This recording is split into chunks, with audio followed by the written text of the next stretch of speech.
श्रीवासुदेव विमलामृतधामवासं नारायणं नरकतारणनामधेयं श्यामं सितं द्विभुजमेव चतुर्भुजं च त्वां भक्तिधर्मतनयं शरणं प्रपद्ये।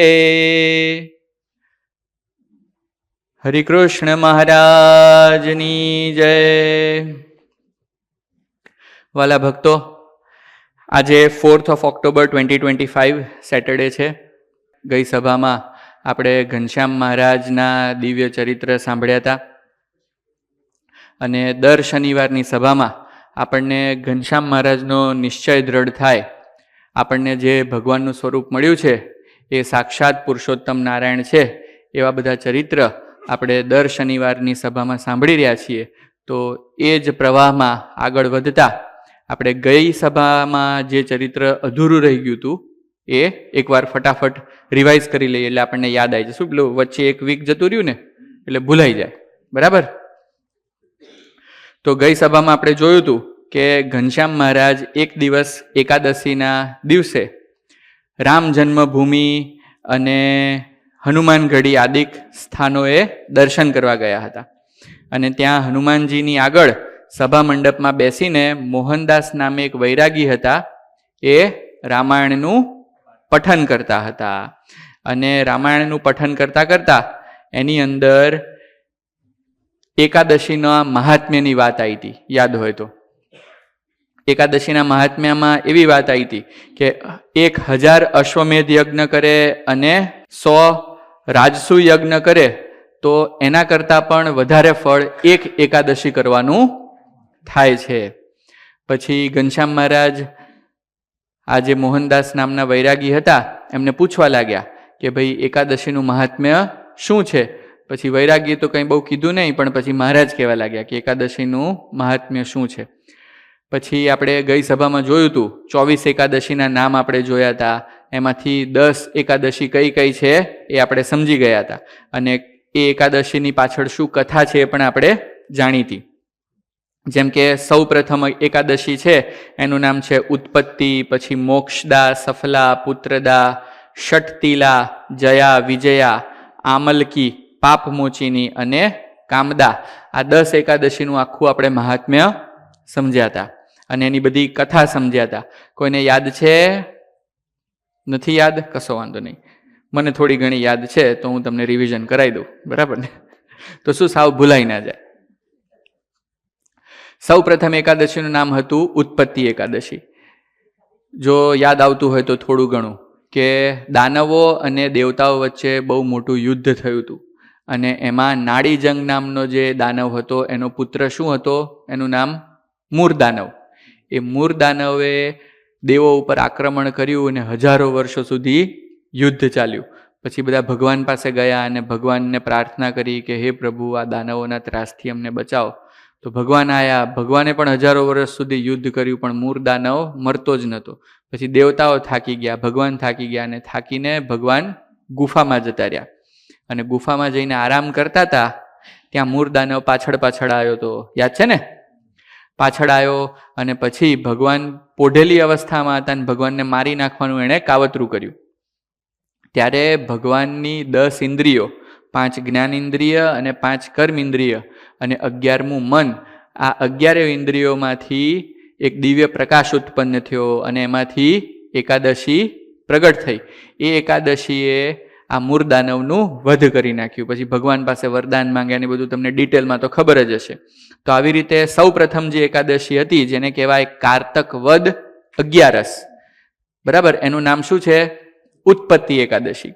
પછી બીજી એકાદશીનું નામ છે મોક્ષદા એકાદશી, માક્ષર સુદ 11 ને શું કહેવાય?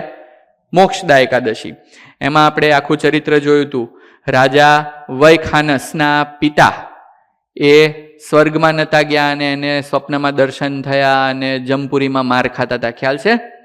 પછી એ ઋષિ મુનિ પાસે ગયા, પર્વત મુનિ પાસે ગયા રાજા વૈખાનસ, અને પૂછ્યું કે ભાઈ મારા પિતાને છોડાવવાનો કંઈક ઉપાય બતાવો, નરકમાં પીડાય છે.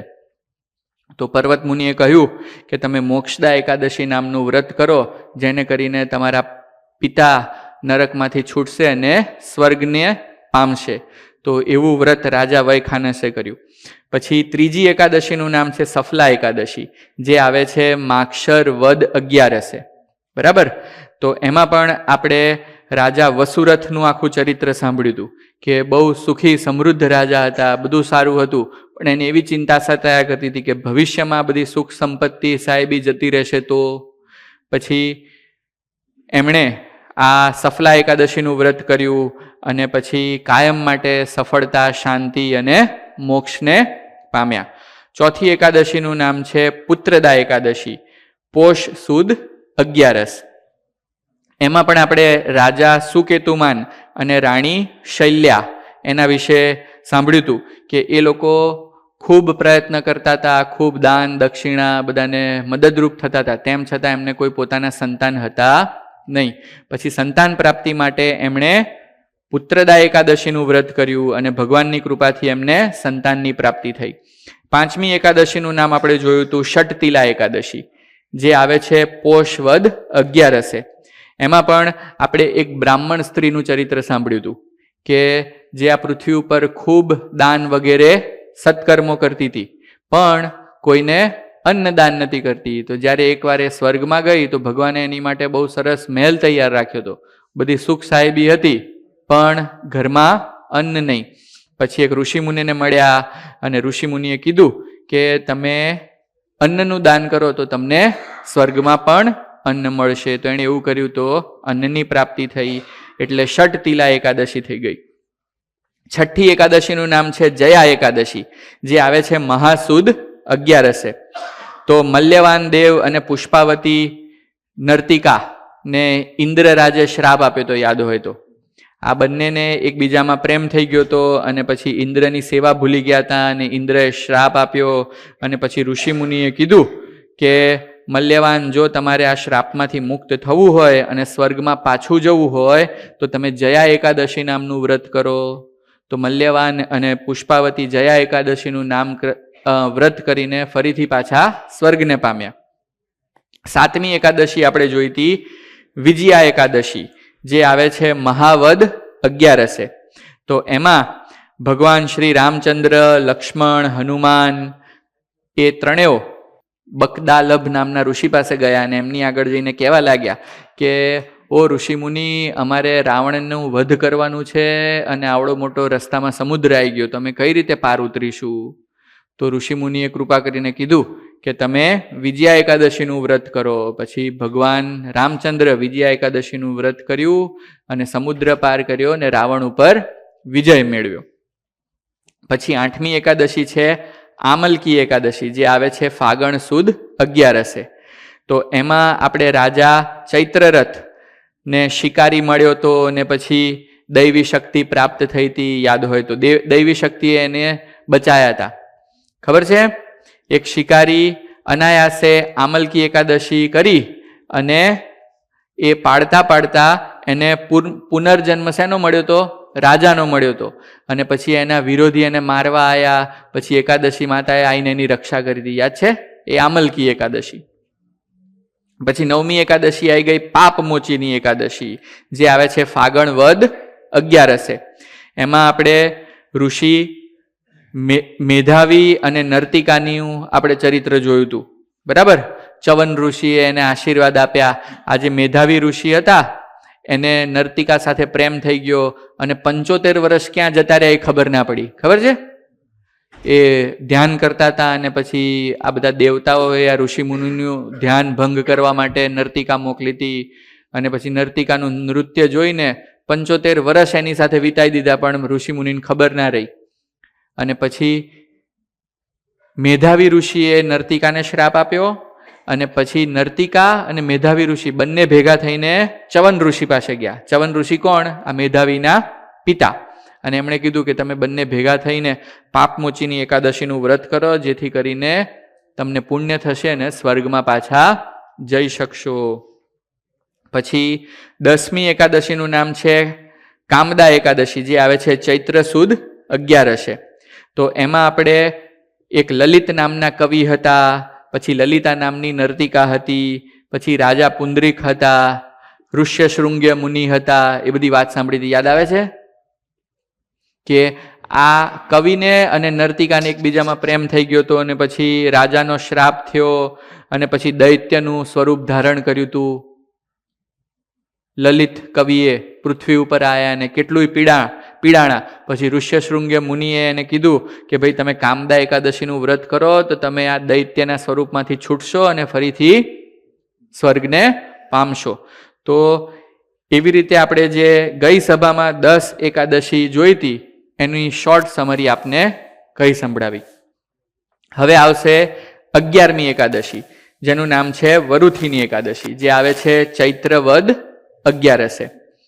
તો ભૂતકાળમાં મહાન રાજાઓ થઈ ગયા, જેવા કે માનધાતા, ધુંધુમાર વગેરે, અને એમણે અનેક એકાદશીઓનું વ્રત પાલન કરીને સર્વે મોક્ષને પામ્યા. તો એક વખત બ્રહ્માજી અહંકારને વશ થઈને વિષ્ણુજી આગળ અને મહાદેવજીની આગળ તર્ક કરવા લાગ્યા. શું તર્ક કર્યો હશે? કે શિવજીનું જે અનંત જ્યોતિર્લિંગ છે એની હું ટોચ જોઈ આવ્યો છું અને આ સૃષ્ટિનો સર્જનહાર હું છું, મારા જેવું મહાન કોઈ નથી. આવું કોણે કીધું? બ્રહ્માજીએ અહંકારને વશ થઈને વિષ્ણુજીને અને મહાદેવજીને આવી વાત કરી. હવે મહાદેવજી આમ બહુ ભોળા, પણ જો એમને કોઈક ખોટું કહે અથવા એમને કોઈક બનાવે તો પાછું સહન થાય નહીં. ક્યારે ત્રીજી આંખ ખુલી જાય એનું નક્કી નહીં. તો મહાદેવજી આ વાત સાંભળીને ક્રોધિત થઈ ગયા. શું? કે તમારું જે અનંત જ્યોતિર્લિંગ છે એની ટોચ હું જોઈ આવ્યો છું, એવું કોણે કીધું? બ્રહ્માજીએ. તો ક્રોધિત થઈ ગયા, અને ક્રોધિત થયા અને ગુસ્સામાં બ્રહ્માજીનું જે 5મું મુખ હતું એ કાપી નાખ્યું. બરાબર? બ્રહ્માજીનું જેવું 5મું મુખ કાપી નાખ્યું તો બ્રહ્મ હત્યાનું પાપ લાગ્યું. ભલે વાંક જેનો હોય એનો, બ્રહ્મ હત્યા થઈ તો ખરી, તો એનું પાપ લાગ્યું. અને એ પાપે કરીને શંકર દાદાના હાથ ઉપર એ 5મું મુખ ચોંટી ગયું. ઉખડવાનું નામ જ ના લે, જ્યાં જાય ત્યાં પીછો કર્યા કરે. કોણ? બ્રહ્માજીનું 5મું મુખ. તો કેટલાય વર્ષો મહાદેવજીએ તપસ્યા કરીને જ્યાં જાય ત્યાં પાછળ આયા કરે. તો લોકો મહાદેવજીને કપાલિક કરીને ઓળખવા લાગ્યા. શું કહેવા લાગ્યા? કપાલિક. કેમ કે બ્રહ્માજીનું મસ્તક એમના હાથમાં ચોંટી રહ્યું હતું અને કોઈ પણ જગ્યાએ જાય તો એ મસ્તકમાં ભિક્ષા માંગીને ખાય. આવી પરિસ્થિતિ કોને થઈ? મહાદેવજીને. ક્રોધે કરીને એમણે બ્રહ્માજીનું મસ્તક તો કાપી નાખ્યું, પણ બ્રહ્મ હત્યાનું પાપ લાગ્યું. તો બહુ હેરાન થતા હતા. હજારો વર્ષો સુધી તપસ્યા કરી પણ આનાથી મુક્તિ મળી નહીં. અંતે જ્યારે મહાદેવજીએ વરુથીની એકાદશીનું વ્રત કર્યું ત્યારે એ ભારે બ્રહ્મ હત્યાનું જે દોષ લાગ્યો હતો એનું નાશ થયું. અને જેવું વ્રત પૂરું થયું વરુથીની એકાદશીનું, એવું તરત જ હાથમાં જે બ્રહ્માજીનું મસ્તક ચોંટ્યું હતું એ પડી ગયું. તો આ રીતે મહાદેવજીએ પણ એ સાબિત કરી બતાવ્યું કે વરુથીની એકાદશીનું કોઈ વ્યક્તિ શ્રદ્ધાપૂર્વક ભાવથી પોતાની શક્તિ અનુસાર વ્રત કરે તો આવા બ્રહ્મ હત્યા જેવા પાપથી પણ એની મુક્તિ થાય.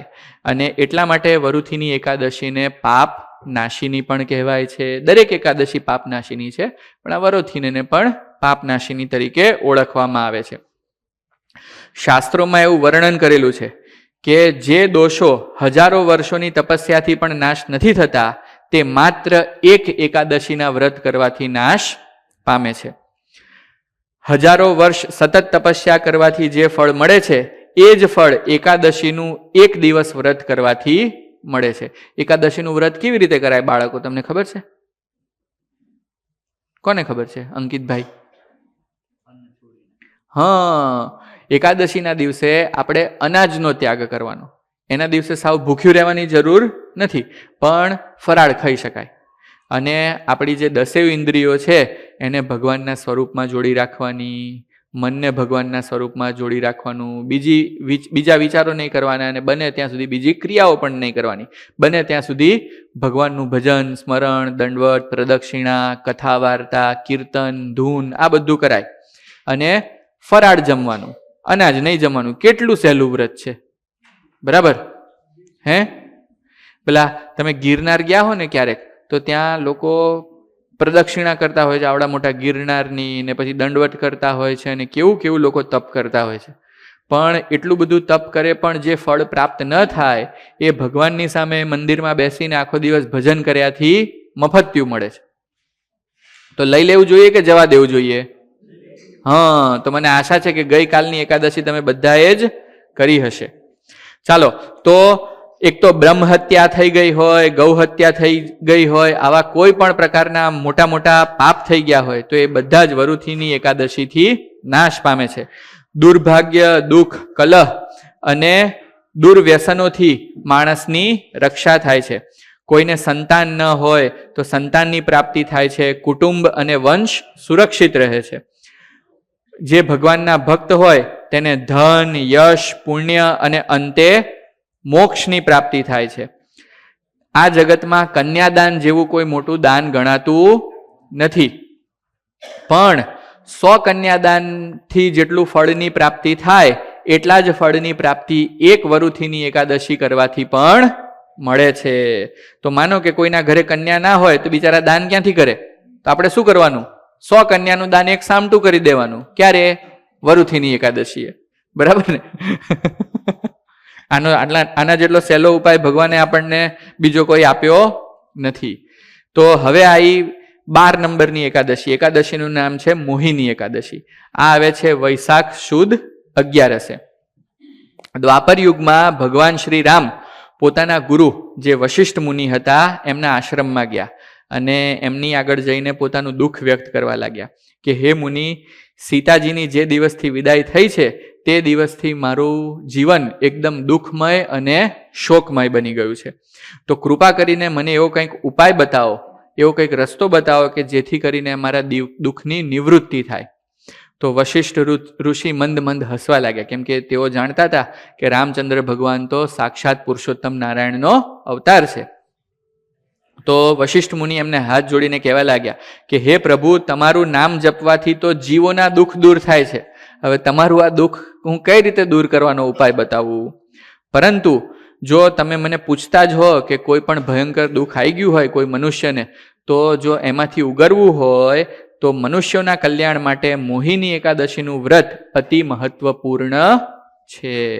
જો આપણા જીવનમાં કોઈ પણ પ્રકારનું દુઃખ હોય તો આપણે જો મોહિની એકાદશીનું વ્રત કરીએ તો એ દુઃખ દૂર થાય છે. આવું વશિષ્ઠજી જે રામચંદ્ર ભગવાનના ગુરુ હતા એમણે રામચંદ્ર ભગવાનને કીધું.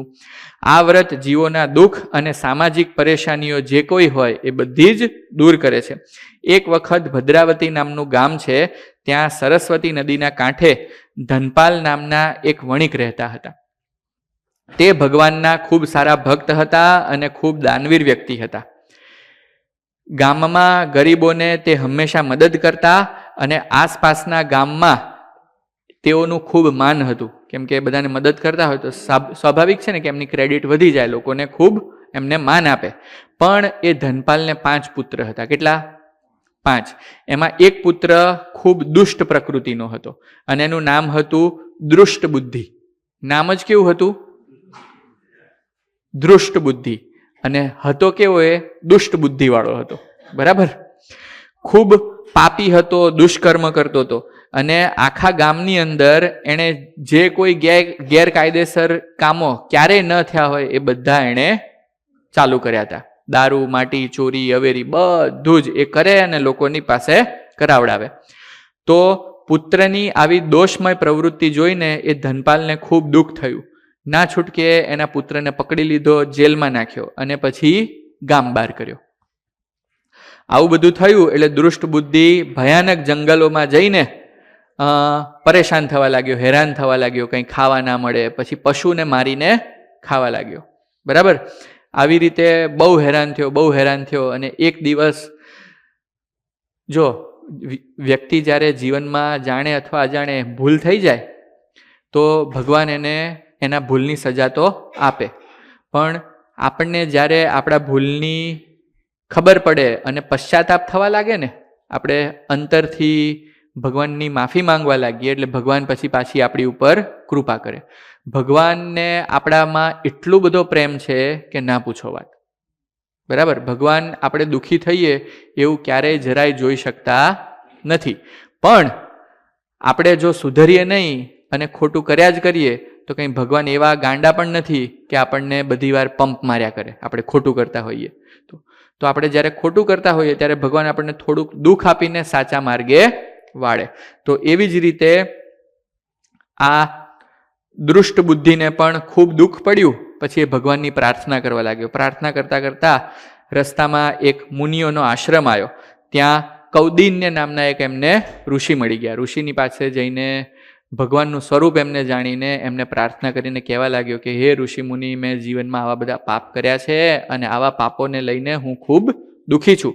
તો મને એવો કંઈક ઉપાય બતાવો કે આ પાપોથી મારી મુક્તિ થાય અને હું પવિત્ર પાછો થઈ શકું.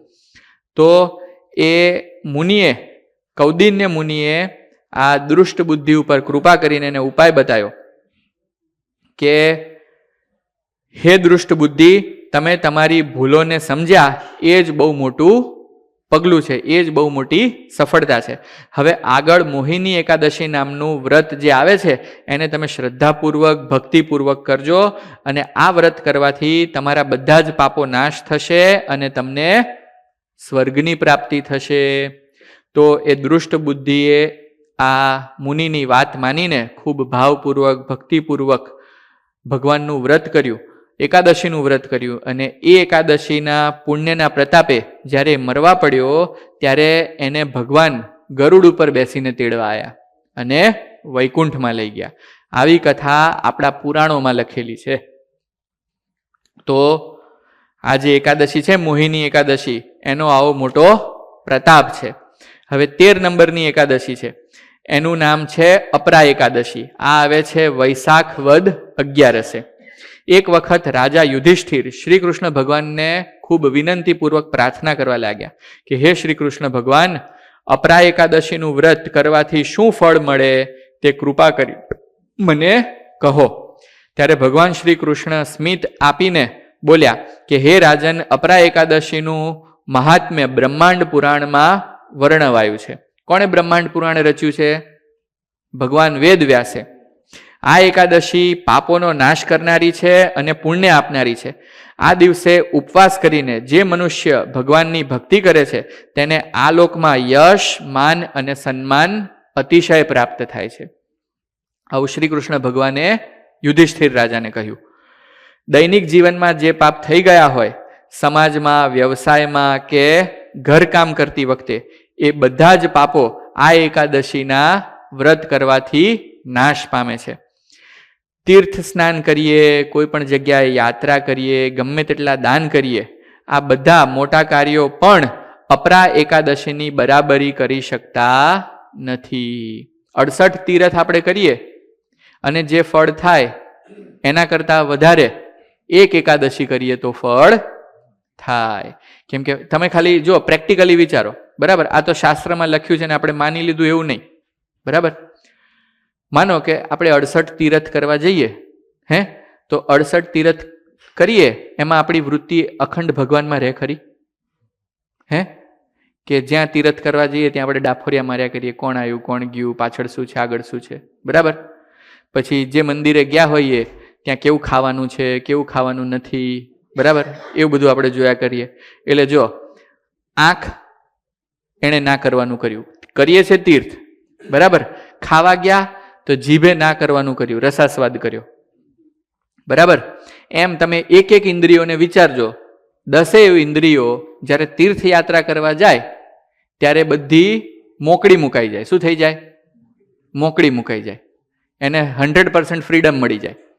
જ્યારે ભલે આપણે 68 તીર્થ નથી કરતા, પણ ભગવાનની સામે બેસીને 2 કલાક, 5 કલાક, 6 કલાક કે 12 કલાક એકાદશીનું જાગરણ કરીએ આખી રાત, તો આપણને જોવા શું મળે? એક ભગવાનની મૂર્તિ. ગાવા શું મળે? તો કે સ્વામિનારાયણ ધૂન, બરાબર? બહુ તો બહુ કીર્તન. અને આ બાજુ પડદો હોય એટલે ત્યાં જોવા ના મળે, બરાબર? તો આપણી બધી ઇન્દ્રિયો ઓટોમેટિક કંટ્રોલમાં આવી જાય. અને શરીરને આપણે અનાજ ના આપ્યું હોય એટલે એમાં વિકાર ઓછો થઈ જાય. તો એમ કરીને આપણને અનેક ગણું પુણ્ય થાય. એ યાત્રા કરવાથી કે દાન કરવાથી પુણ્ય થાય નહીં. તમે દાન કરો, બરાબર, તો પુણ્ય થાય, ના નથી, પણ આપણી 11 ઇન્દ્રિયોને ભગવાનના સ્વરૂપમાં જોડવાથી જે પુણ્ય થાય એ આખી જિંદગીમાં જેટલું કમાયું હોય ને એ બધું દાન કરી દઈએ તો એટલું પુણ્ય થાય નહીં. આ સાયન્ટિફિક રીતે મેં તમને સમજાવ્યું, બરાબર. શાસ્ત્રમાં લખ્યું છે એટલે તો એમ જ હોય, એમાં કોઈ બે પ્રશ્ન જ નથી, બરાબર. એમાં ડાઉટ કરવાનો આવે જ નહીં, કેમ કે ભગવાન વેદવ્યાસે આ લખ્યું છે, આ મહાત્મ્ય. કોઈ મારા જેવા ચીલા ચાલુ માણસે તો લખ્યું નથી. પણ આપણે સાયન્ટિફિકલી વિચારીએ તો પણ આપણને ખબર પડે કે એકાદશી કરીએ આપણે તો આપણી બધી વૃત્તિઓ ક્યાં જોડાયેલી રહે? ભગવાનમાં, બરાબર. એટલા માટે ભગવાને વચનામૃત ગઢડા પ્રથમના પહેલામાં કીધું છે કે ભગવાનના સ્વરૂપમાં મનની અખંડ વૃત્તિ રાખવી એના જેવું કોઈ કઠણ સાધન નથી, બરાબર ને. અને જે વ્યક્તિના મનની વૃત્તિ અખંડ ભગવાનના સ્વરૂપમાં રહે એને શું કીધું છે? ચિંતામણી તુલ્ય કીધું છે. કેવું? ચિંતામણી. હાથમાં ચિંતામણી આવી ગઈ હોય, જે ચિંતન કરીએ એ બધું પ્રાપ્ત થાય. તો એકાદશી એટલી ચિંતામણી જેટલું નથી પણ એનાથી વેરી ક્લોઝ છે, રાઈટ. તો આવું એકાદશીનું ફળ આપણને જાણવા મળ્યું. જેમ સૂર્યોદય થયાની સાથે જ અંધકાર દૂર થઈ જાય છે, તેમ અપરા એકાદશીનું વ્રત આપણા સર્વે પાપને નષ્ટ કરી નાખે છે. પરંતુ જે માણસ આ વ્રત નથી કરતો તેને આ લોકમાં અને પરલોકમાં પણ ભારે દુઃખ અને કષ્ટ સહન કરવા પડે છે, બરાબર. તો એકાદશી તો ક્યારેય ચૂકવી નહીં, કેમ કે એક દિવસ આપણે મહેનત કરીએ. જો આખા મહિનામાં 30 દિવસ હોય, એમાંથી ખાલી આપણે 2 જ દિવસ ભગવાન માટે કાઢવાના છે. 2 દિવસ, ખાલી 2 દિવસ, 48 hours, not more than that. તો કેટલું બધું ફળ થાય. આપણને ઘણીવાર એવું થાય કે મોટા મોટા મંદિરો થતા હોય, મોટા મોટા ઉત્સવો થતા હોય, આપણે સામાન્ય જોબ કરતા હોઈએ તો આપણી પરિસ્થિતિ ના હોય કે આપણે મોટું દાન કરી શકીએ. ઘણીવાર આપણી જોબ એવી હોય કે અત્યારે વડતાલમાં આચાર્ય સ્થાપનનો દ્વિશતાબ્દી મહોત્સવ આવે છે, શિક્ષાપત્રીનો દ્વિશતાબ્દી મહોત્સવ આવે છે, તો આપણે પરિવારજનોને લઈને ત્યાં ન જઈ શકીએ. પણ એ મહોત્સવ પહેલા 2 એકાદશી પણ આવે છે, બરાબર. તો એમાંથી એકાદશી કરી દઈએ તો એ બધું ફળ આપણને ઇઝીલી મળી જાય, બરાબર. એનો મતલબ એવો નથી કે મહોત્સવમાં નહીં જવાનું, અનુકૂળતા હોય તો જવાનું જ. પણ જો કદાચ આપણે કોઈક પરિસ્થિતિ વશ ન જઈ શકતા હોઈએ તો આવું એકાદશીનું વ્રત કરીને ભગવાને કીધું છે એ પુણ્ય મફત મેળવી લેવું, બરાબર. અપરા એકાદશીનું વ્રત શ્રદ્ધાથી કરનાર ભક્ત આ દુનિયાના બધા જ બંધનોથી મુક્ત થાય છે અને અંતે ભગવાનના પવિત્ર ધામમાં સ્થાન મેળવે છે. 14મી એકાદશી આવી ભીમ એકાદશી, આપણા સૌની એકદમ ફેવરેટ, રાઈટ, એકદમ મનગમતી એકાદશી. એનું નામ શું? ભીમ એકાદશી. એને નિર્જળા એકાદશી તરીકે પણ આપણે ઓળખીએ છીએ, જે આવે છે જેઠ સુદ 11. મહાભારત અને પદ્મ પુરાણમાં આ ભીમ એકાદશીનું ખૂબ વિશેષતા જણાવવામાં આવી છે અને એનું વર્ણન કર્યું છે. પાંડવોમાં જે ભીમસેન હતા એ ખૂબ જ શક્તિશાળી હતા, પરંતુ ભોજનપ્રિય પણ ખૂબ હતા. તેમને ઉપવાસ કરવો જરા પણ ગમતો નહીં. એકાદશીનું જ્યારે પણ વ્રત હોય ત્યારે રાજા યુધિષ્ઠિર, અર્જુન, નકુલ, સહદેવ, માતા કુંતા, દ્રૌપદી વગેરે બધા ખૂબ ભાવપૂર્વક ભગવાન શ્રી કૃષ્ણને સંભાળીને એકાદશીનું વ્રત કરે, પણ ભીમસેનથી ભૂખ્યા રહેવાય નહીં. તો બિચારા કેટલા મુમુક્ષુ તમે જુઓ, એનાથી ભગવાનનું વ્રત નથી થતું પણ એના દિલમાં દુઃખ છે કે આ બધા એકાદશીનું વ્રત કરે છે પણ મારાથી થતું નથી. આને જ મુમુક્ષુતા કહેવાય. શું? કે થતું નથી તો એના દિલમાં દુઃખ છે. તો એક દિવસ ભીમસેન પોતાના માતા કુંતા પાસે ગયા અને કહેવા લાગ્યા, અરે માતા, હું ઉપવાસ કરી શકતો નથી, મારે ખોરાક લીધા વગર શરીરમાં અગ્નિ જ્વલંત જ રહે છે અને એટલી બધી બળતરા થાય કે ના પૂછો વાત. છતાં મને મોક્ષ પણ જોઈએ છે. શું ચિંતા છે એમને? કે મને મોક્ષ પણ જોઈએ છે. તો મને કોઈ કૃપા કરીને એવો ઉપાય બતાવો કે મારાથી ઉપવાસ થઈ શકે, બરાબર. તો માતા કુંતાએ કહ્યું, બેટા તું મહાન ભક્ત છે, પરંતુ ઉપવાસ વિના એકાદશીનું પુણ્ય મળે નહીં. ખાલી ખાવાનો ઉપવાસ નહીં, 11 ઇન્દ્રિયોનો ઉપવાસ કરવાનો, બરાબર. આંખને જે જોવું હોય બધું જોવડાવવાનું નહીં, જીભને જે ખાવું હોય ખવડાવવાનું નહીં, નાકને સૂંઘવું હોય સૂંગાડવાનું નહીં, કાનને જે સાંભળવું હોય એ સંભળાવવાનું નહીં, પગને જ્યાં ફરવા જવું હોય ત્યાં ફરવા નહીં જવા દેવાના, હાથને જે અડવું હોય એ અડવા નહીં દેવાનું. આવી રીતે 11 ઇન્દ્રિયોનું દમન કરીને એકાદશીનું વ્રત કરવાનું. એવું કુંતા માતાએ કોને શીખવાડ્યું? ભીમસેનને. ત્યારબાદ ભીમ આ બધી કુંતા માતાની સલાહ સાંભળીને ભગવાન વેદવ્યાસ પાસે ગયા અને વિનંતી કરી, ગુરુવર, મને એવી એકાદશી કહો કે જે એક જ દિવસ બધા ઉપવાસનું ફળ આપી દે. બરાબર, આખા વર્ષે મારે 24 એકાદશી ના કરવી પડે અને એક એકાદશીમાં હું મહેનત કરીને કરી લઉં તો બધી જ એકાદશીનું મને ફળ મળી જાય, એવી મને કોઈક એકાદશી કહો. ત્યારે ગુરુવર કૃપા કરીને કહેવા લાગ્યા કે મને ખ્યાલ છે કે તારાથી ભોજન વગર રહેવાતું નથી અને તારે ભગવાનની કૃપા પણ ગુમાવી નથી. એટલે ઓ ભીમસેન, જેઠ સુદ 11, જેને આપણે નિર્જળા એકાદશી તરીકે ઓળખીએ છીએ, આ એક એકાદશી એવી છે કે તું એ એક એકાદશીનું વ્રત કરે તો તને આખા વર્ષની 24 એકાદશીનું ફળ પ્રાપ્ત થાય. આવું વ્યાસ ભગવાને ભીમસેનને કહ્યું અને પછી ભીમસેને નક્કી કર્યું કે આ વખતે જે નિર્જળા એકાદશી આવે એ તો મારે કરવી જ છે. વ્યાસજીના જણાવ્યા પ્રમાણે તેમણે આખો દિવસ જળ ન પીધું અને ભગવાનનું ખૂબ ભક્તિભાવપૂર્વક ભજન કર્યું. બીજા દિવસે દ્વાદશીના દિવસે ગંગાજળ પાન કરીને વ્રતની પૂર્ણાહુતિ કરી.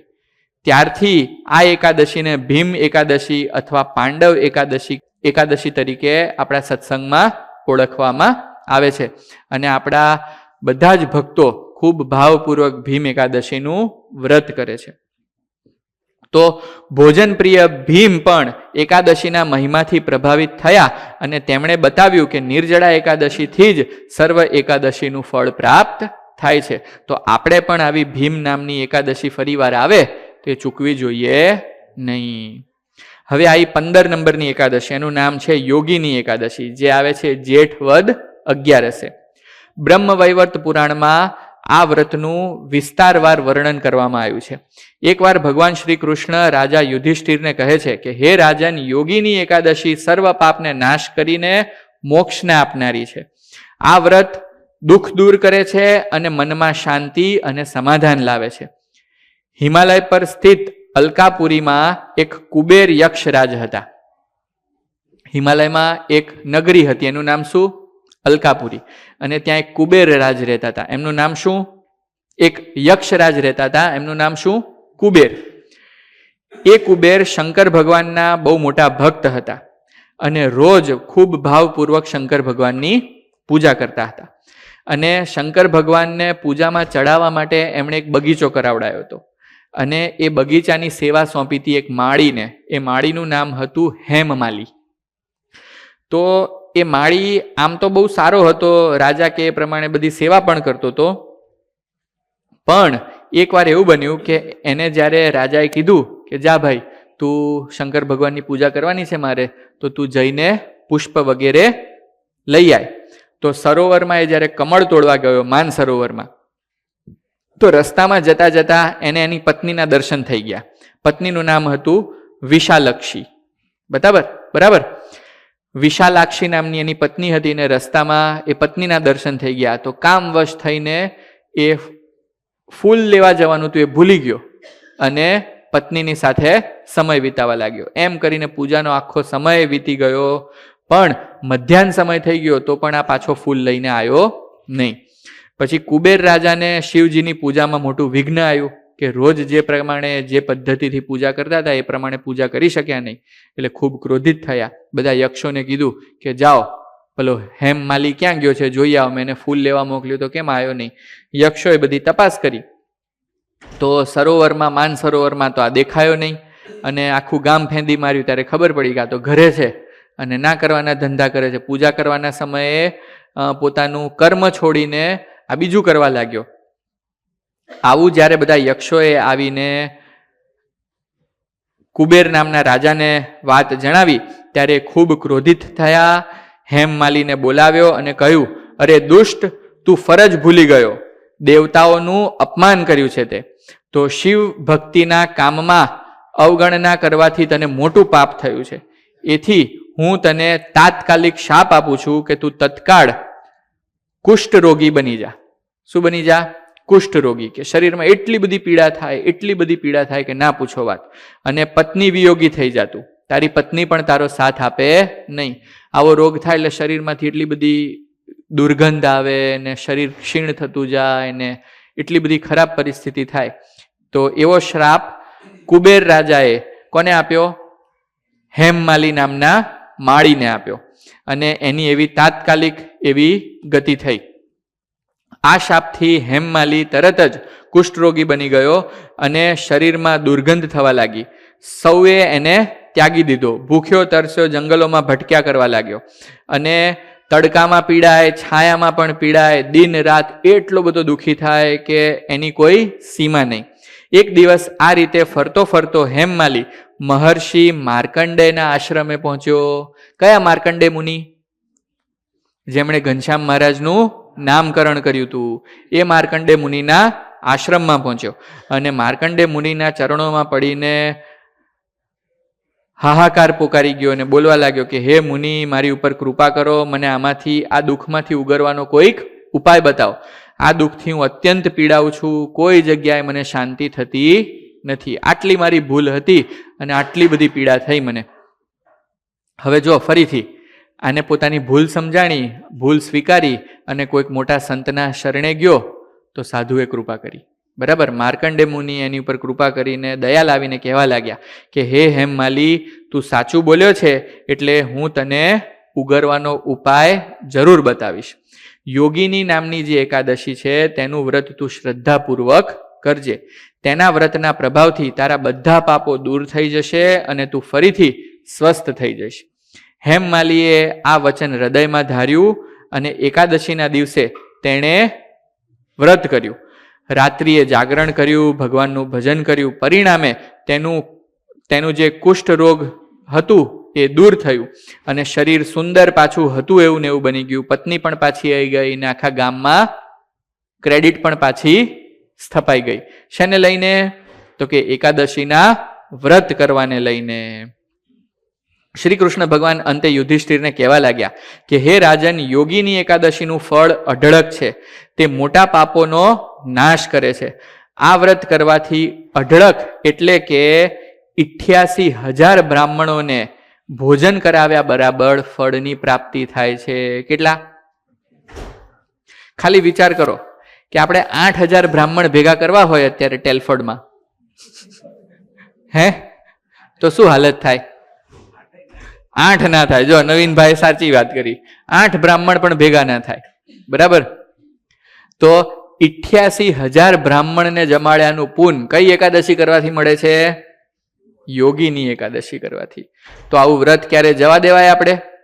બરાબર, બીજે દિવસે ભલે હોસ્પિટલાઇઝ કરવા પડે પણ 88,000 બ્રાહ્મણને જમાડ્યાનું ફળ તો લઈ જ લેવું. બરાબર ને? હે વંશ? સરસ. તો અને જે કોઈ આ એકાદશીની કથા સાંભળે છે તેને પણ હજારો ગાયો દાન કરવાનું પણ ફળ પ્રાપ્ત થાય છે, એવું શ્રી કૃષ્ણ ભગવાને યુધિષ્ઠિર રાજાને કહ્યું. હવે આવી પદ્મા એકાદશી, જેને આપણે દેવશયની એકાદશી પણ કહીએ છીએ, જે આવે છે અષાઢ સુદ 11. અષાઢ સુદ એકાદશી ચાતુર્માસમાં શરૂ થાય છે. તો જે 4 મહિના છે જેને આપણે ચાતુર્માસ તરીકે ઓળખીએ છીએ એ છે અષાઢ, શ્રાવણ, ભાદરવો અને આસો. તો અષાઢ સુદ 11 એટલે દેવશયની એકાદશી, એને પદ્મા એકાદશી નામથી પણ પરોક્ષમાં બધા ઓળખે છે. તો આ ચાતુર્માસ દરમિયાન બધા ભક્તો ઉપવાસ કરે છે, તપ કરે છે, ઇન્દ્રિયો પર નિયંત્રણ મેળવવાનો પ્રયત્ન કરે છે અને એકાદશીનું વ્રત ખૂબ શ્રદ્ધાપૂર્વક કરે છે. કેમ કે આખા વર્ષમાં જે કોઈ આપણે નાના મોટા તપ, વ્રત, યજ્ઞ વગેરે કર્યું હોય એનાથી અનેક ગણું ફળ આપણે જો આ ચાતુર્માસ દરમિયાન કરીએ તો આપણને પ્રાપ્ત થતું હોય છે. ચાતુર્માસ પતી ગયો કે હજુ ચાલે છે? ચાલે છે. બરાબર, તો કાલથી પાછા કોઈક તપ બપ ઓછું કરતા હોય તો કરવાનું ચાલુ કરી દેજો, યજ્ઞ ના કરતા હોય તો કરવાનું ચાલુ કરી દેજો, મહાપૂજા કરાવવાની કોઈને બાકી હોય ધર્મેશભાઈ તો કરાવી લેજો. બરાબર ને? કેમ કે શ્રાવણ માસ ચાલે છે. શ્રાવણ માસ નહીં, સોરી, ચાતુર્માસ ચાલે છે, તો એનું અઢળક પુણ્ય થાય.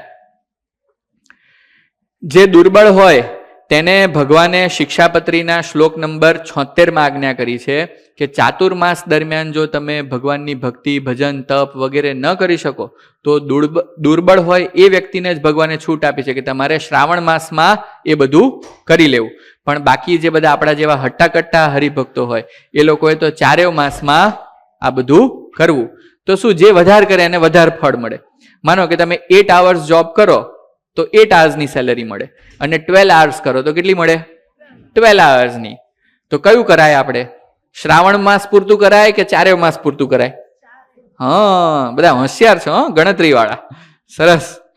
તો શ્રાવણ માસમાં ખાસ કરીને આપણે લીલા શાકભાજી, પછી ભાદરવામાં દહીં, આસો મહિનામાં દૂધ અને દૂધની વાનગીઓ, અને કાર્તિક માસમાં દાળનો ત્યાગ કરવો. આ સત્સંગી જીવનમાં પણ લખેલું છે.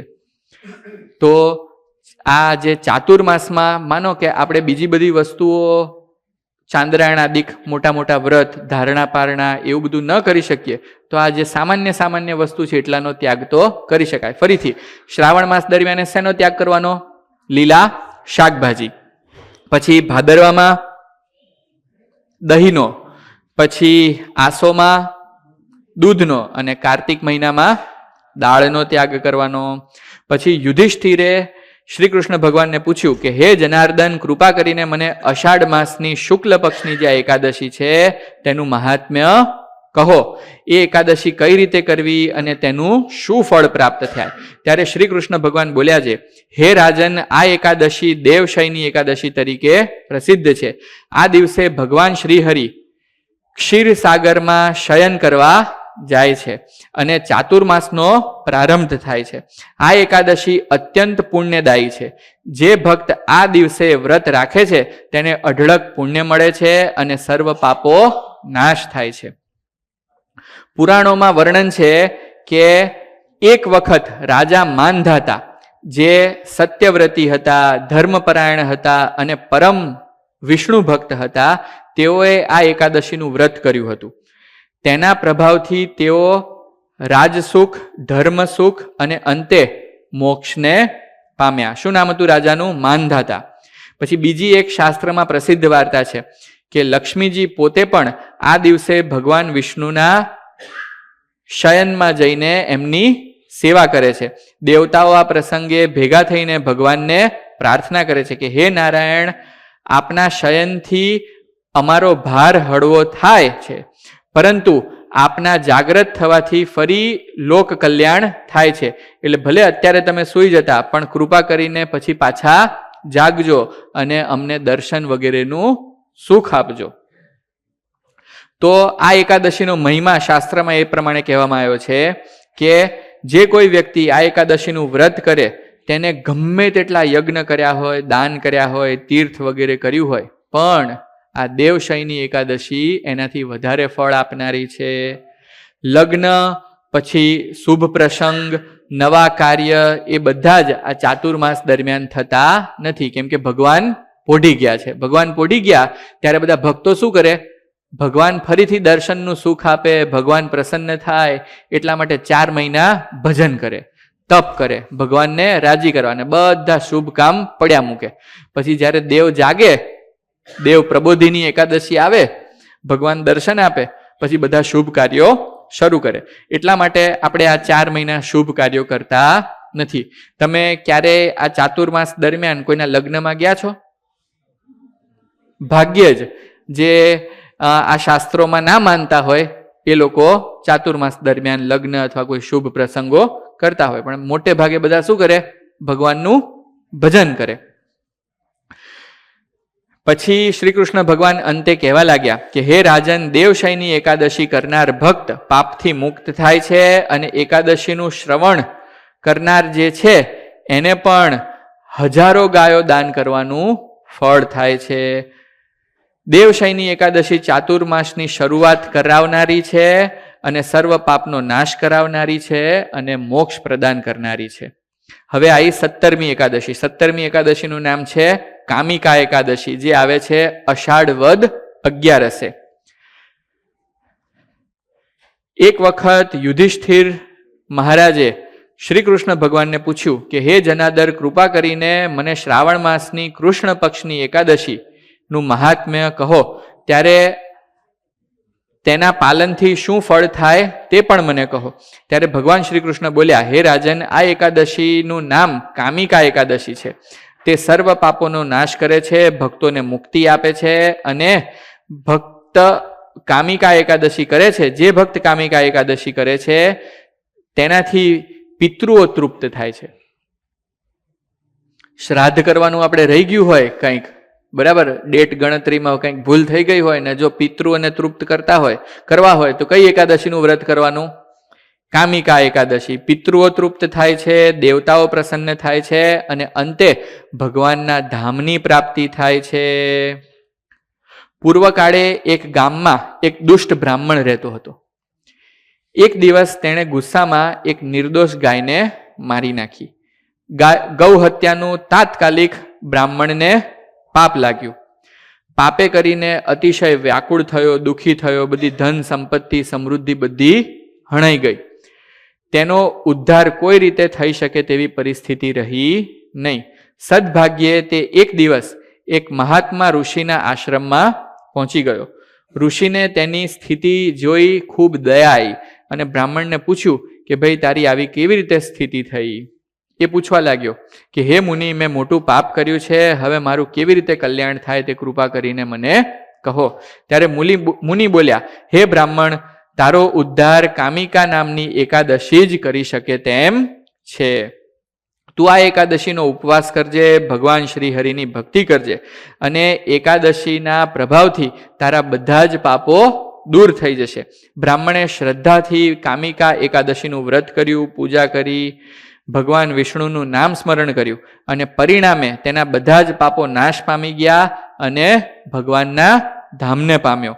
આવું અજોડ કામિકા નામની એકાદશીનું ફળ આ બ્રાહ્મણ જેણે ગૌ હત્યા કરી હતી તેને પ્રાપ્ત થયું.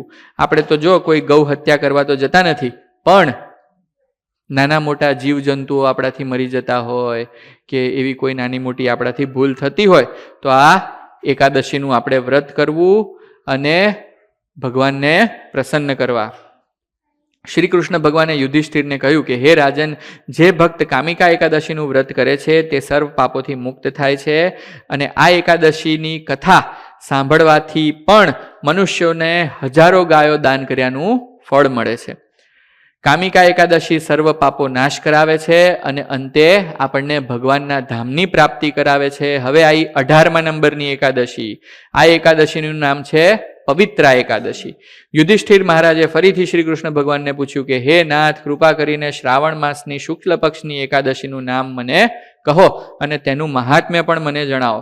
ત્યારે શ્રી કૃષ્ણ ભગવાન બોલ્યા કે હે રાજન, આ એકાદશી પવિત્રા એકાદશી નામે પ્રસિદ્ધ છે. આ દિવસે વિષ્ણુ ભક્તો ભગવાનની પ્રતિમાને તુલસીના પત્ર ચડાવે છે, તુલસીની માળા ચડાવે છે. આ એકાદશી પાપનાશક છે, પુણ્યદાયક છે, અને આ દિવસે ચાતુર્માસના મધ્યાહન ભાગનો પ્રારંભ થાય છે. પવિત્રા એકાદશીએ શું થાય? ચાતુર્માસ અડધો પતી ગયો હોય અને અડધો બાકી હોય, એટલે 2 મહિના પૂરા થઈ ગયા અને 2 મહિના હવે બાકી છે. તો આ પવિત્રા એકાદશીને ચાતુર્માસના મધ્યાહનની એકાદશી તરીકે પણ ઓળખવામાં આવે છે. આની પાછળ પણ પુરાણોની એક કથા છે કે પૂર્વકાળે અમિત નામનો એક યક્ષ હતો. તે ભગવાન વિષ્ણુનો મોટો ભક્ત હતો, પરંતુ એક વખત અજ્ઞાનવશ થઈને તેણે અનેક પાપો કર્યા અને પાપોમાં ફસાઈ ગયો. એક દિવસ તે મહાત્મા ઋષિ શુભવને મળ્યો અને કહેવા લાગ્યો કે હે મુનિ, મારાથી અનેક પાપો થઈ ગયા છે, તો મારું આ પાપોથી કલ્યાણ કેવી રીતે થાય તે મને કૃપા કરીને જણાવો. ત્યારે શુભવ ઋષિ કૃપા કરીને બોલ્યા કે હે યક્ષ, જો તું શ્રાવણ શુક્લ પક્ષની પવિત્ર એકાદશીનું વ્રત ખૂબ ભક્તિભાવપૂર્વક કરીશ તો તારા બધા જ પાપો નષ્ટ થશે અને ભગવાન તારી ઉપર પ્રસન્ન થશે અને તને અંતે ભગવાનના ધામની પ્રાપ્તિ થશે. તો એ જ પ્રમાણે એ યક્ષે પણ પવિત્ર નામની એકાદશીનું વ્રત ખૂબ ભાવપૂર્વક કર્યું, ભગવાનનું પૂજન કર્યું, આખો દિવસ ભગવાનના જાપ કર્યા અને પછી બીજે દિવસે દ્વાદશીના દિવસે વ્રતનો ત્યાગ કર્યો, વ્રત પૂર્ણ કર્યું. તો ભગવાન પ્રસન્ન થયા, ભગવાન દર્શન દીધા અને કીધું કે આજે મેં તારા બધા જ પાપો દૂર કર્યા છે અને અંતે જ્યારે તારો આ દેહ પડે ત્યારે હું તને મારા ધામમાં લઈ જઈશ. આવી રીતે શ્રી કૃષ્ણ ભગવાન કહે છે કે હે રાજન, પવિત્રા એકાદશીનું વ્રત કરનાર ભક્ત અક્ષય પુણ્યનો ભાગી બને છે અને અંતે ભગવાનના ધામમાં અનંતકાળ સુધી ભગવાનની સેવાને પ્રાપ્ત કરે છે. હવે આ 19 નંબરની એકાદશી. આ એકાદશીનું નામ છે અજા એકાદશી. શું નામ છે? અજા એકાદશી. ભાદરવા વદ 11 શું કહેવાય? અજા એકાદશી. એક વખત યુધિષ્ઠિર મહારાજે શ્રી કૃષ્ણ ભગવાનને પૂછ્યું કે હે પ્રભુ, કૃપા કરીને મને ભાદરવા માસની કૃષ્ણ પક્ષની એકાદશીનું મહાત્મ્ય કહો. મારે આનું મહાત્મ્ય જાણવું છે, કેમ કે હું એકાદશીનું વ્રત તો કરું છું પણ મને મહાત્મ્ય ખબર નથી, તો બધું એમનેમ થાય છે. બરાબર? કોઈક વસ્તુ આપણે મહાત્મ્ય સહિત કરીએ અને મહાત્મ્ય વગર કરીએ એમાં બહુ ફેર પડી જાય. તો ભગવાન ફરીથી યુધિષ્ઠિર રાજા ઉપર બહુ પ્રસન્ન થયા છે આજે. બરાબર? બધી એકાદશીનું મહાત્મ્ય યુધિષ્ઠિર રાજાને કહે છે. પ્રભુ કહે છે કે હે રાજન, આ એકાદશી અજા એકાદશી નામે પ્રસિદ્ધ છે. આ એકાદશી સર્વ પાપોને નાશ કરનારી છે, ભક્તને મોક્ષની પ્રાપ્તિ કરાવનારી છે અને તેના ફળથી રાજસુ યજ્ઞ જેટલું જ પુણ્ય થાય છે. પૂર્વકાળે હસ્તિનાપુરમાં હરિકેશ નામનો એક પ્રચંડ રાજા રહેતો હતો. બરાબર? તે ધર્મપ્રિય હતો, પરંતુ અજ્ઞાનવશ અનેક પાપ કર્મોમાં ફસાઈ ગયો હતો. એક દિવસ તે પોતાની જીવનીથી વ્યથિત થઈને મુનિ વશિષ્ઠ પાસે ગયો અને વિનંતી કરીને કહેવા લાગ્યો કે હે મુનિ, મારા જીવનમાં ઘણા પાપો મેં જાણે અજાણે કર્યા છે. હવે મુક્તિનો કોઈક માર્ગ બતાવો. ત્યારે વશિષ્ઠ ઋષિ બોલ્યા, હે રાજન, જો તું ભાદરવા માસની કૃષ્ણ પક્ષની અજા એકાદશીનું વ્રત ભક્તિભાવપૂર્વક પોતાના પાપ નાશ કરવા માટે ભગવાનના ચરણોમાં સમર્પિત થઈને કરીશ તો આ એકાદશી એવી મહિમાવંતી છે કે તેના એક જ પાલનથી મનુષ્યના હજારો વર્ષોના પાપો નષ્ટ થઈ જાય છે. તો રાજાએ શ્રદ્ધાપૂર્વક અજા એકાદશી નામનું વ્રત કર્યું. પરિણામે તેને પાપ મુક્તિ મળી અને પ્રજામાં સુખ શાંતિ છવાઈ ગઈ અને અંતે એ વૈકુંઠ ધામને પામ્યો. તો અજા નામની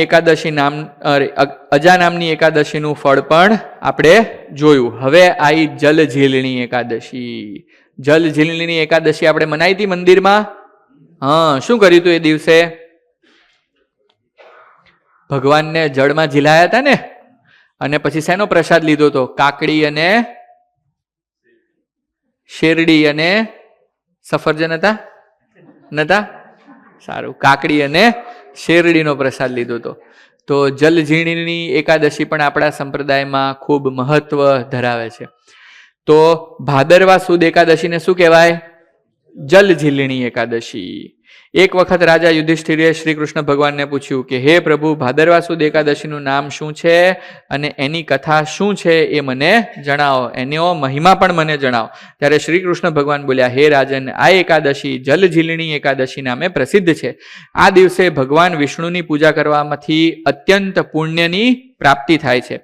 આ એકાદશીથી મનુષ્યના બધા જ પાપો નાશ થઈ જાય છે અને ભક્ત અક્ષય પદને પામે છે.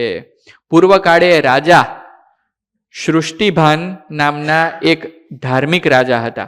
ખૂબ સદકર્મો કરતા હતા, પ્રજાને ખૂબ સુખી રાખતા હતા. તેઓ સદા ભગવાનની આરાધના પણ કરતા, પૂજા પણ કરતા અને ખૂબ દાન પણ કરતા. પણ એક વખત તેઓએ ઋષિને પૂછ્યું કે હે મુનિ, સર્વોત્તમ પુણ્યની પ્રાપ્તિ મારે જોઈતી હોય તો મારે શું કરવું જોઈએ? એવું તો હું શું કર્મ કરું કે જેનાથી મને સર્વોચ્ચમ પુણ્યની પ્રાપ્તિ થાય? ત્યારે મુનિએ કહ્યું કે હે રાજન, ભાદરવા સુદ એકાદશી, જેને જલઝીલણી એકાદશી તરીકે ઓળખવામાં આવે છે, તે અત્યંત શ્રેષ્ઠ છે. આ દિવસે ભગવાન શ્રી વિષ્ણુની પૂજા કરવી, તેમને નદીમાં લઈ જવા, તળાવમાં લઈ જવા, કુંડમાં લઈ જવા અને એમને પાણીમાં વિહાર કરાવો અને 11 ઇન્દ્રિયોને કંટ્રોલમાં રાખવી. આ પ્રમાણે જો તમે જલઝીલણી એકાદશીનું વ્રત કરશો તો તમને અત્યંત પુણ્યની પ્રાપ્તિ થશે. રાજાએ ભક્તિભાવપૂર્વક આ એકાદશીનું વ્રત કર્યું, ભગવાનને નાવમાં બેસાડીને વિહાર કરાવડાયો, વિવિધ ભક્તિભરી સેવા કરી, કીર્તન ગાયા, ધૂન કરી. પરિણામે તેમના બધા જ પાપો નાશ થઈ ગયા અને અંતે ભગવાનના ધામને પામ્યા. આવું જલઝીલણી એકાદશીનું મહાત્મ્ય છે. અંતે શ્રી કૃષ્ણ ભગવાન રાજા યુધિષ્ઠિરને કહેવા લાગ્યા કે હે રાજન, આ જલઝીલણી એકાદશીનો પાઠ કે શ્રવણ કરનારને 1000 ગાય દાન કરવાનું ફળ મળે છે અને જે ભક્ત આ વ્રત કરે છે તેને અંતે શ્રી હરિના ચરણની સેવા પ્રાપ્ત થાય છે. હવે આવી 21 નંબરની એકાદશી. આ એકાદશીનું નામ છે ઇન્દિરા એકાદશી. ભાદરવા વદ 11 આવે. એક વખત યુધિષ્ઠિર મહારાજ શ્રી કૃષ્ણ ભગવાનને પૂછવા લાગ્યા કે હે નાથ, ભાદરવા વદી એકાદશીનું નામ મને કૃપા કરીને કહો, એની કથા મને સંભળાવો. ત્યારે શ્રી કૃષ્ણ ભગવાન કહે, હે રાજન, ઇન્દિરા એકાદશી ખૂબ પ્રસિદ્ધ છે, જેને આપણે ભાદરવા વદ 11ના દિવસે મનાવીએ છીએ. આ એકાદશીથી પિતૃઓને તૃપ્તિ મળે છે અને મનુષ્યના બધા પાપો નાશ થાય છે. ખાસ કરીને આ એકાદશી કરવાથી સ્વર્ગમાંથી પણ પોતાના પિતૃઓ આગળના લોકમાં જઈ શકે છે. માનો કે કોઈક પિતૃઓ ખાલી સ્વર્ગ સુધી જ પામ્યા હોય, પણ એને આગળના લોકમાં આપણે ગતિ કરાવી હોય તો કઈ એકાદશી કરવાની? ઇન્દિરા એકાદશી કરવાની. તો સતયુગમાં ઇન્દ્રસેન નામનો એક પરાક્રમી ધર્મપ્રિય રાજા હતો. તે મહારાષ્ટ્રના મહિષ્મતીપુર નામના એક નગરનો રાજા હતો અને ત્યાં ખૂબ સારી રીતે રાજ કરતો હતો. એક દિવસ તેના પૂર્વજ પિતૃલોકમાંથી એમને દર્શન દઈને કહેવા લાગ્યા કે હું યમલોકમાં રહ્યો છું.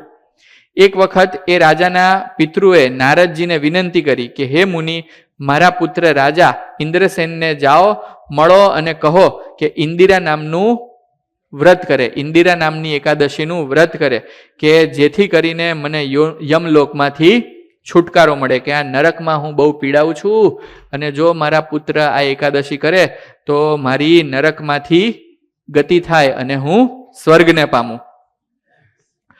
તો આ જે ઇન્દ્રસેન નામના રાજા હતા, એણે પોતાના પિતૃઓના મોક્ષાર્થે આ એકાદશીનું વ્રત કર્યું, પોતાના પિતૃઓને મુક્તિ આપી અને ખૂબ પિતૃઓને પ્રસન્ન કરી લીધા. હવે આવી 22 નંબરની એકાદશી જે ગઈકાલે હતી, પાશાકુશા એકાદશી. શું નામ? જે આવે આસો સુદ 11. યુધિષ્ઠિર રાજા ફરીથી શ્રી કૃષ્ણ ભગવાનને પૂછવા લાગ્યા કે મને આ એકાદશીનું મહાત્મ્ય કહો. ત્યારે શ્રી કૃષ્ણ ભગવાન બોલ્યા, આસો સુદ એકાદશી પાશાકુશા એકાદશી નામ તરીકે ઓળખાય છે. આ એકાદશી મહાપાવન છે અને મનુષ્યના બધા જ પાપો નાશ કરનારી છે. આ એકાદશી કરનારને ઈશ્વર અનંત પુણ્ય આપે છે. આ દિવસે પદ્મનાભ શ્રી વિષ્ણુની ભક્તિપૂર્વક પૂજા કરવી જોઈએ. આ એકાદશી કરવાથી જે પુણ્ય મળે છે તે 1000 અશ્વમેધ યજ્ઞ અને 100 રાજસુ યજ્ઞ કરવાથી પણ મળતું નથી. એક વખત નરનારાયણ ઋષિએ ધર્મપુત્ર યુધિષ્ઠિરને સમજાવતા કહ્યું કે હે રાજન, મનુષ્ય જે આ એકાદશી કરે છે તેના જીવના સર્વ પાપો નાશ થાય છે. આ વ્રત કરનારના પૂર્વજો જે કોઈ પિતૃઓ હોય એ પણ સ્વર્ગને પામે છે. જો કોઈ મનુષ્ય આસો સુદ એકાદશીનો ઉપવાસ કરે છે તો તેના જીવનમાં ક્યારેય યમરાજનો ભય રહેતો નથી. માનો કે આપણને તો ભગવાન સ્વામિનારાયણે કીધું છે કે આપણે જો સ્વામિનારાયણ ભગવાનના ભક્ત હોઈએ, સ્વામિનારાયણનો જાપ કરતા હોઈએ, ગળામાં કંઠી હોય, માથે તિલક હોય, તો યમદૂતો આપણી સામુય ના જોવે, બરાબર? પણ ઘણા આપણા પરિવારજનો એવા હોય કે જે ભગવાન સ્વામિનારાયણમાં શ્રદ્ધા ન ધરાવતા હોય, ભગવાન સ્વામિનારાયણના સત્સંગી ના હોય, તો એને આ કહેવું કે ભાઈ તમે આ એકાદશી વ્રત કરજો તો યમદૂત તમારી આજુબાજુ ફરકશે નહીં, બરાબર? યમદૂત તો નહીં ફરકે, યમરાજનો પણ ત્રાસ નહીં આવે. તે ભગવાન શ્રી હરિના પરમધામને પામે છે. આવી રીતે આ પાશાકુશા એકાદશીનો મહિમા નરનારાયણ પ્રભુએ રાજા યુધિષ્ઠિરને જણાવ્યો. હવે આવી 23 નંબરની એકાદશી, એનું નામ છે રમા એકાદશી. આસોવદ એકાદશીને શું કહેવાય? રમા એકાદશી. એ ક્યારે આવે છે? 17 ઓક્ટોબરે. ક્યારે આવે છે? 17 ઓક્ટોબરે, મને ખ્યાલ છે ત્યાં સુધી. હા, તો આપણે છે ને આજ સુધી જાણે અજાણે આપણે એકાદશી કરતા હોઈએ કે ના કરતા હોઈએ, પણ આજે જો ભગવાનની સમક્ષ, બરાબર, અહીંયા લક્ષ્મીનારાયણ દેવ બેઠા છે, રાધારમણ દેવ બેઠા છે, સ્વામિનારાયણ ભગવાન બેઠા છે, પછી નીલકંઠ વર્ણી બિરાજે છે, સિદ્ધેશ્વર મહાદેવ બિરાજે છે, ગણપતિ દાદા, હનુમાન દાદા બધા છે. એમની આગળ આપણે આજે પ્રતિજ્ઞા કરીએ કે હવે જે રમા એકાદશી આવે એ અમારે ખૂબ ભાવપૂર્વક કરવી છે. બરાબર, એકાદશીનું વ્રત કરીએ આપણે તો કેટલું બધું પુણ્ય થાય એ બધું આપણે 22 એકાદશીમાં જોઈ ગયા. હવે રમામાં શું થયું હતું એ આપણે જોઈ લઈએ. બરાબર, તો આપણને એ કરવાની શક્તિ મળે. ફરીથી એક દિવસ રાજા યુધિષ્ઠિરે શ્રી કૃષ્ણ ભગવાનને પૂછ્યું કે આજે રમા નામની એકાદશી છે, એનો મને મહિમા કહો અને એ રમા એકાદશી કરવાની રીત મને શીખવો. ત્યારે ભગવાને ફરીથી કૃપા કરીને યુધિષ્ઠિર રાજાને કહ્યું કે જે કોઈ મનુષ્ય આ રમા એકાદશીનું વ્રત ભક્તિપૂર્વક કરે છે તેના બધા જ પાપો નાશ પામે છે અને ભગવાનના ધામમાં એને સ્થાન મળે છે. ખાસ કરીને એકાદશીથી મનુષ્યને ઘરમાં સુખ સમૃદ્ધિ મળે છે. શું મળે છે? સુખ સમૃદ્ધિ. અને અંતે મોક્ષને પામે છે. પૂર્વે એક ચક્રવર્તી રાજા થઈ ગયા. એમનું નામ હતું મુચુકુંદ અને ખૂબ પ્રસિદ્ધ રાજા હતા. યશસ્વી હતા, દાનશીલ હતા, ધર્મપ્રિય હતા અને પ્રજા પણ એમનો ખૂબ આદર કરતી હતી અને પ્રજાને એમના પ્રત્યે ખૂબ ભાવ હતો. જરાય એ રાજા પ્રત્યે અભાવ હતો નહીં. એક દિવસ નારદજી રાજા પાસે આવ્યા અને કહેવા લાગ્યા, હે રાજન, તમે અનેક દાન અને યજ્ઞો કર્યા છે, છતાં પણ જો મુક્તિ મેળવવી હોય તો આસો મહિનાની કૃષ્ણ પક્ષની રમા એકાદશીનું વ્રત કરજો. તમારી આખી પ્રજા તમારી ઉપર પ્રસન્ન છે, તમે ઘણા બધા દાન કર્યા છે, ઘણા બધા પુણ્ય કર્યા છે, પણ જો તમારે મોક્ષની પ્રાપ્તિ કરવી હોય તો શું કરવાનું? રમા એકાદશી કરવાની.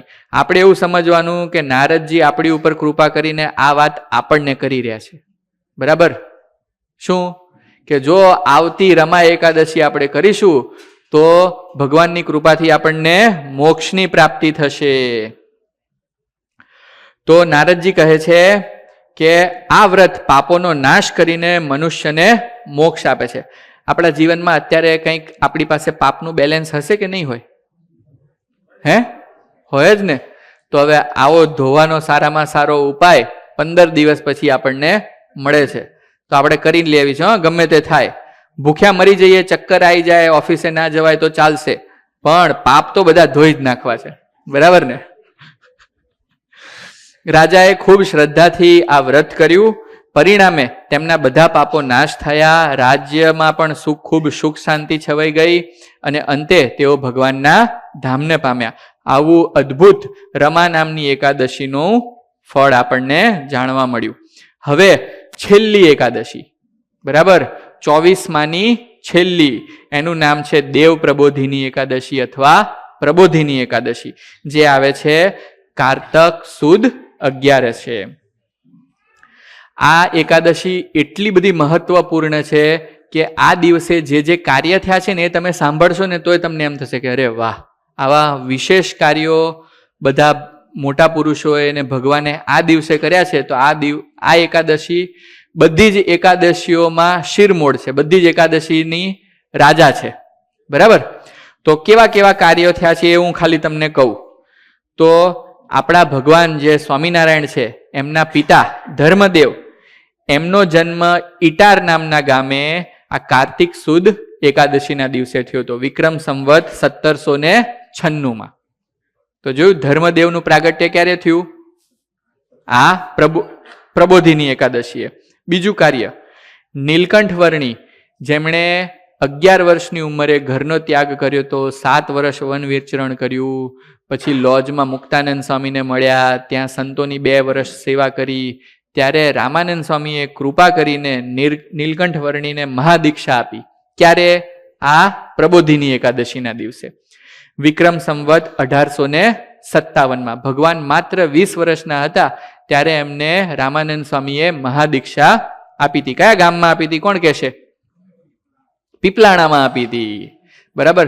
તો ભગવાન સ્વામિનારાયણને પણ ભાગવતી દીક્ષા પ્રબોધિની એકાદશીના દિવસે મળી હતી. હજુ આગળ ભગવાન સ્વામિનારાયણને જેતપુર નામના ગામે નિમિતભાઈ રામાનંદ સ્વામીએ પોતાની ગાદી આપી દીધી. શું આપી દીધું? ગાદી. બરાબર. કઈ તારીખે આપી હતી? પ્રબોધિની એકાદશી, વિક્રમ સંવત 1858માં. માત્ર 21 વર્ષની ઉંમરે ભગવાને એમને ધર્મધુરા સોંપી દીધી અને પોતે ધામમાં જતા રહ્યા. કોણ? રામાનંદ સ્વામી. તો આવો પવિત્ર દિવસ છે. હજુ આગળ શ્રી સ્વામિનારાયણ ભગવાને સંપ્રદાયના 2 આચાર્યની સ્થાપના પણ પ્રબોધિની એકાદશીએ કરી હતી.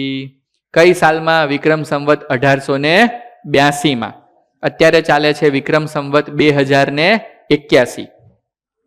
એટલે આ વર્ષ જેવું દિવાળીએ પૂરું થાય અને 11 દિવસ પછી આ પ્રબોધિની એકાદશી આવશે અને વર્ષ હશે વિક્રમ સંવત 2082, 2082.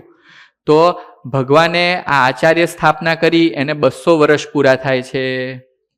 તો એ 200 વર્ષ પૂર્ણ થયા નિમિત્તે વડતાલ સ્વામિનારાયણ મંદિરમાં બહુ ધામધૂમથી આચાર્ય સ્થાપન દિવસ અને શિક્ષાપત્રીનો દ્વિશતાબ્દી મહોત્સવ ઉજવવાનો છે. આપણા પરમ પૂજ્ય ધર્મ ધુરંધર આચાર્ય મહારાજ શ્રી અને સંપ્રદાયના બધા જ મૂર્ધન્ય સંતો ભેગા મળીને આ એકાદશી ગઈ ને એ દિવસે હરિકૃષ્ણ મહારાજ લક્ષ્મીનારાયણ દેવની 200 પ્રદક્ષિણાઓ કરી. કેટલી? 200 પ્રદક્ષિણા. અને એ દિવસે વડતાલ મંદિરમાં વિજય સ્તંભ રોપ્યો છે અને બધા જ ભક્તોને ખૂબ ભાવભર્યું આમંત્રણ આપ્યું છે કે જેને અનુકૂળતા હોય એ બધા દ્વિશતાબ્દી મહોત્સવનો લાભ લેવા જજો. બરાબર. તો આ વાત આવી તો મને યાદ આવી ગયું. બરાબર. તો આચાર્ય સ્થાપના પણ પ્રબોધિની એકાદશીએ થયેલી છે. આ જ દિવસે ચાતુર્માસના નિયમો પણ પૂર્ણ થાય છે અને આને છેલ્લી એકાદશી કહેવામાં આવે છે. 24માની અંતિમ અને બધી જ એકાદશીઓની રાજા. બરાબર. તો આ દેવ પ્રબોધિની એકાદશી કાર્તિક સુદ 11 આવે છે. એક વખત ફરીથી યુધિષ્ઠિર રાજાએ શ્રી કૃષ્ણ ભગવાનને પૂછ્યું કે હે રાજન, આ પ્રબોધિની એકાદશીનું મહાત્મ્ય મને જણાવો. ત્યારે શ્રી કૃષ્ણ ભગવાન કૃપા કરીને બોલ્યા કે આ દિવસે ચાતુર્માસની સમાપ્તિ થાય છે. 4 મહિના સુધી શયન કરતા ભગવાન આ દિવસે યોગ નિંદ્રામાંથી જાગે છે અને કૃપા કરીને મનુષ્યને, દેવતાઓને બધાને જ પોતાના દર્શનનું સુખ આપે છે. 1000 અશ્વમેધ યજ્ઞ અને 100 રાજસુ યજ્ઞનું ફળ આ એકાદશી કરનારને મળે છે. એક વખત હરિશ્ચંદ્ર નામના રાજા હતા. તમે નામ સાંભળ્યું છે ને? બહુ સત્યપ્રિય હતા. હા, એમણે બહુ સારા પુણ્યો કર્યા હતા, પણ એક દિવસ કંઈક પાપમાં ફસાઈ ગયા અને ખૂબ પીડાતા હતા, ખૂબ દુઃખને પામ્યા હતા. તો એ હરિશ્ચંદ્ર રાજાએ પણ ભગવાનને પ્રસન્ન કરવા માટે પ્રબોધિની એકાદશી નામનું વ્રત કરીને ભગવાનને પ્રસન્ન કર્યા અને ભગવાનના ધામને પામ્યા. આવું એકાદશી પ્રબોધિનીનું મહાત્મ્ય છે. અને આ એકાદશી પછી બધા જ લગ્ન અથવા આપણા ઘરમાં કોઈ શુભ પ્રસંગ હોય એ બધું જ થઈ શકે છે. તો આ એકાદશી જે પ્રબોધિની છે એને શુભ એકાદશી તરીકે પણ ઓળખવામાં આવે છે કે આજ પછી બધા જ પવિત્ર કામો થઈ શકે. તો આવી રીતે શ્રી કૃષ્ણ ભગવાને યુધિષ્ઠિર રાજાને અનેક એકાદશીઓના વ્રતનો મહિમા કીધો અને એ એકાદશીને લગતા જે કોઈ ચરિત્ર હતા એ પણ ભગવાને એમને કહી સંભળાયા. હવે ફટાફટ આપણે બધી જ એકાદશીઓનો ઉપસંહાર.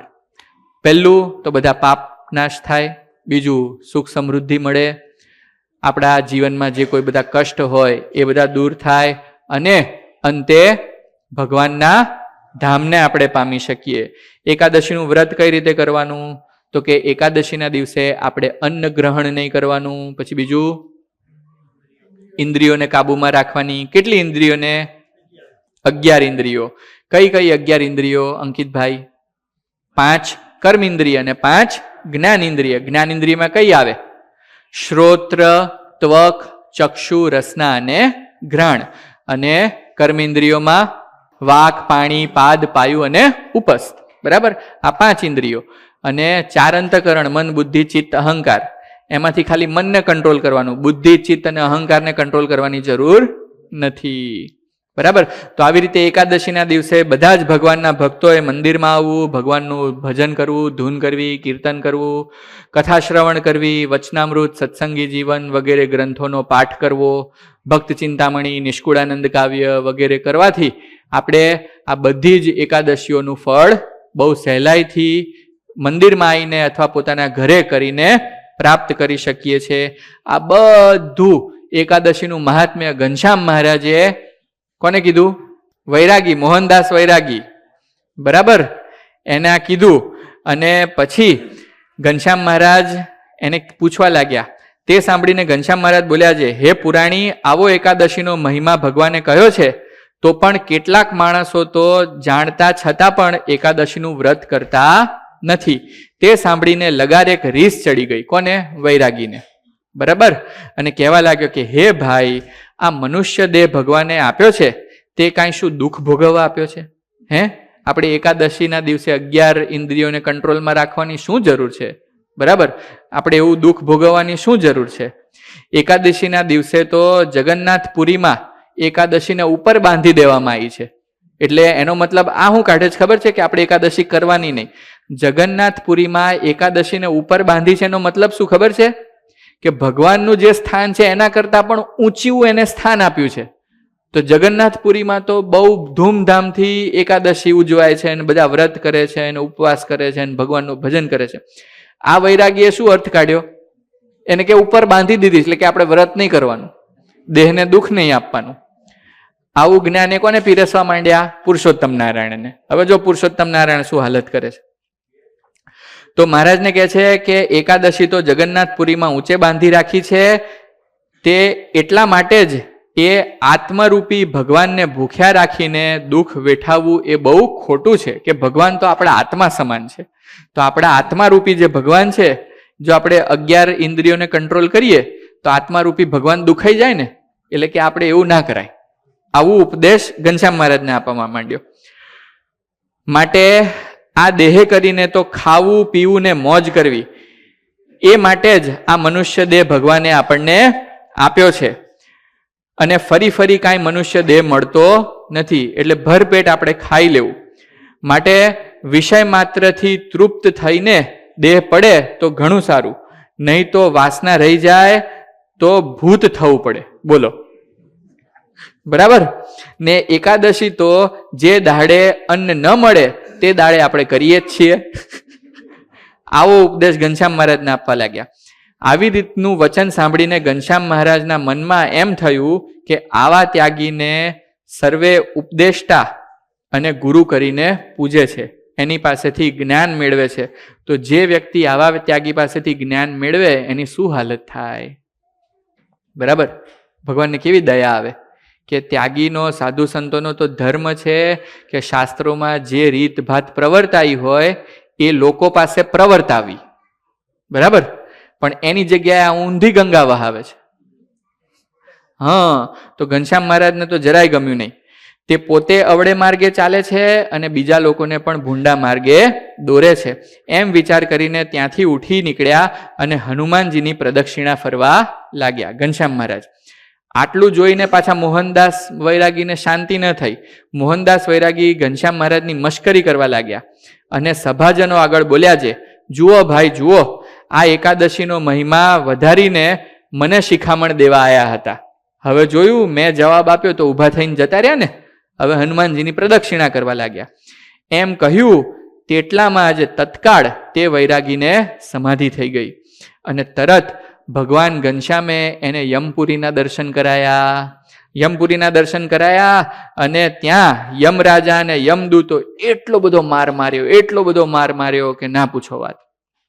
માર યમપુરીમાં ખાય અને શરીર અહીંયા હનુમાન ઘડીમાં ઉછળે. બરાબર, હે પ્રભુ, મારાથી ભૂલ થઈ ગઈ, માફ કરો, માફ કરો, માફ કરો. હવે ક્યારે હું એકાદશીનું વ્રત લોપીશ નહીં. આ ઘનશ્યામ તો સાક્ષાત પરમેશ્વર છે, પુરુષોત્તમ છે, હું એને ઓળખી ન શક્યો, મારી ઉપર કૃપા કરો.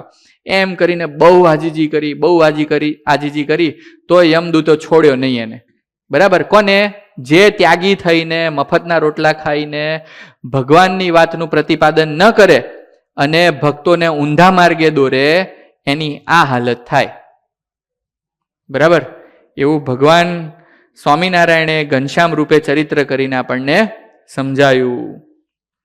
એ પ્રમાણે કહીને તેને મારવા માંડ્યો. તે માર એટલો માર્યો કે યમપુરીમાં ચીસ કરી મૂકી. અને પછી હાહાકાર કરીને બોલવા લાગ્યો કે હે પ્રભુ, હવે તમે જ મને આમાંથી ઉગારો. એટલામાં તો ભગવાને એની ઉપર કૃપા કરી અને સમાધિ તરત ઉતરી ગઈ. ત્યારે મારથી હાડકા ભાંગી ગયા હતા એવા મોહનદાસ વૈરાગીને ભાન આવ્યું અને કહેવા લાગ્યો કે હે ભાઈઓ, આ ઘનશ્યામનું મેં અપમાન કર્યું, તેથી હું યમપુરીમાં મહાદુઃખને પામ્યો અને એ ઘનશ્યામ તો સાક્ષાત ભગવાન છે.